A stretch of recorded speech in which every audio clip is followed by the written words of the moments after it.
पहली नज़र का प्यार। सुशांत 24 साल का, दिखने में डिसेंट और स्मार्ट लड़का था। अंकिता को उसने पहली बार एक शॉपिंग मॉल में देखा था। अंकिता दिखने में किसी परी जैसी थी।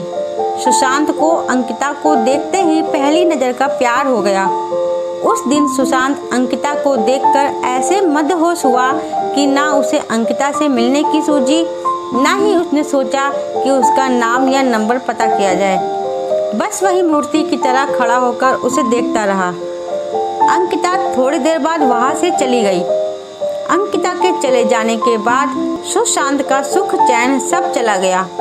सुशांत को लगने लगा अगर वह अंकिता को फिर से नहीं मिलता है तो शायद उसकी जान निकल जाएगी। यह एहसास इतना दुखदाई था, उतना ही अनोखा था।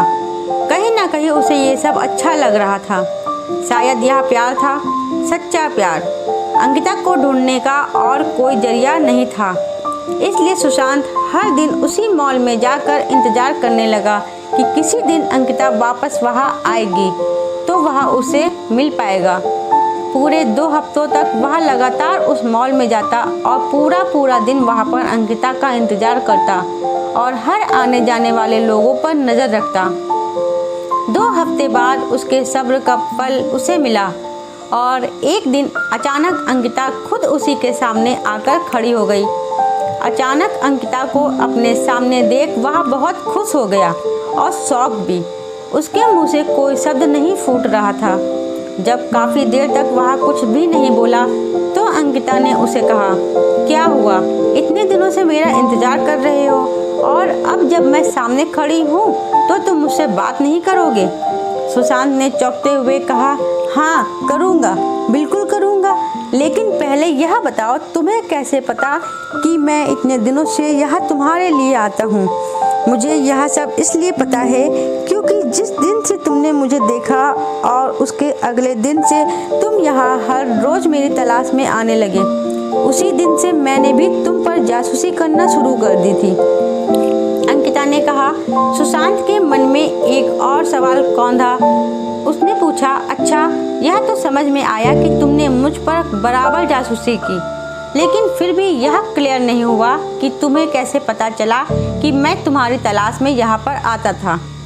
और एक सवाल कि जब तुम्हें यह पता चल गया कि मैं तुम्हारे लिए यहाँ आता हूँ, तुम्हें अजीब नहीं लगा या मुझ पर गुस्सा नहीं आया?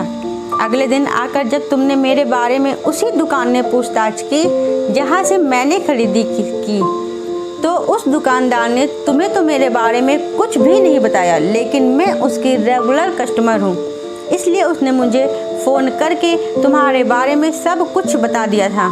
मुझे अजीब लगा था कि कोई क्यों मेरे बारे में छानबीन कर रहा है, इसलिए मैंने उसी दिन से यहाँ पर आकर तुम पर जासूसी करना शुरू कर दिया और दूर से ही तुम पर नज़र रखने लगी। अंकिता ने कहा। अंकिता आगे बोली, उस दिन सिर्फ तुम्हें ही मैं पहली नज़र में पसंद नहीं आई थी। मैंने भी तुम्हें मॉल में देखा था और मुझे भी तुम अच्छे लगे थे, इसलिए जब मैं तुम पर नज़र रखने लगी तब मेरे मन में तुम्हारे बारे में और ज़्यादा जानने की मनसा जागी, इसलिए मैं उसी दिन तुमसे बात करने के लिए नहीं आई और इन 2 हफ्तों में मैंने तुम्हारे बारे में काफ़ी कुछ जाना। मुझे यह पता चल गया था कि तुम मुझे इसलिए खोज रहे हो क्योंकि तुम मुझसे प्यार करने लगे हो, लेकिन मुझे इस बात को कंफर्म करना था कि कहीं तुम्हारा प्यार सिर्फ शारीरिक आकर्षण तो नहीं है, जो अक्सर इस उम्र में हो जाया करता है। लेकिन जैसे जैसे दिन बीत गए मैंने देखा कि तुम बिना धीरज कोई और बिना इंटरेस्ट यूज़ किए उतनी ही शिद्दत से मेरे लिए यहाँ आते थे और मुझे तलाशते रहते थे। तो मुझे यकीन हो गया कि यह महज एक आकर्षण नहीं है, बल्कि तुम सच में मुझसे प्यार करने लगे हो। और इस बात को तब और ज़्यादा मजबूती मिल गई जब मैंने देखा कि मॉल में मुझसे भी ज़्यादा सुंदर लड़कियां तुम्हारे पास से गुजरती थीं, लेकिन तुम उनमें सिर्फ मेरा चेहरा देखना चाहते थे। इन 2 हफ्तों में मैं तुम पर नज़रें रखते रखते मेरे दिल में भी तुम्हारे लिए प्यार जाग गया और मेरा प्यार भी आकर्षण नहीं है, क्योंकि मुझे भी अब बिना तुम्हें देखे चैन नहीं आता है और मैं भी वही चाहती हूँ जो तुम चाहते हो। इसलिए आज मुझसे रहा नहीं गया और मैं तुम्हारे सामने आकर खड़ी हूँ। सुशांत ने अंकिता को अपना नाम बताया और उसका नाम पूछा और उसे प्रपोज किया। अंकिता ने हाँ कहा और दोनों के ही चेहरे पर अपने सपनों के हमसफर से मिलने की खुशी चमक उठी और एक प्यारी सी क्यूट लव स्टोरी का हैप्पी एंडिंग हुआ। दोस्तों, आपको हमारी यह कहानी कैसी लगी है हमें कमेंट बॉक्स में ज़रूर बताइएगा। कहानी अच्छी लगी हो तो वीडियो को लाइक एंड सब्सक्राइब जरूर कीजिएगा। मिलते हैं अपनी अगली कहानी में, तब तक के लिए राधे राधे।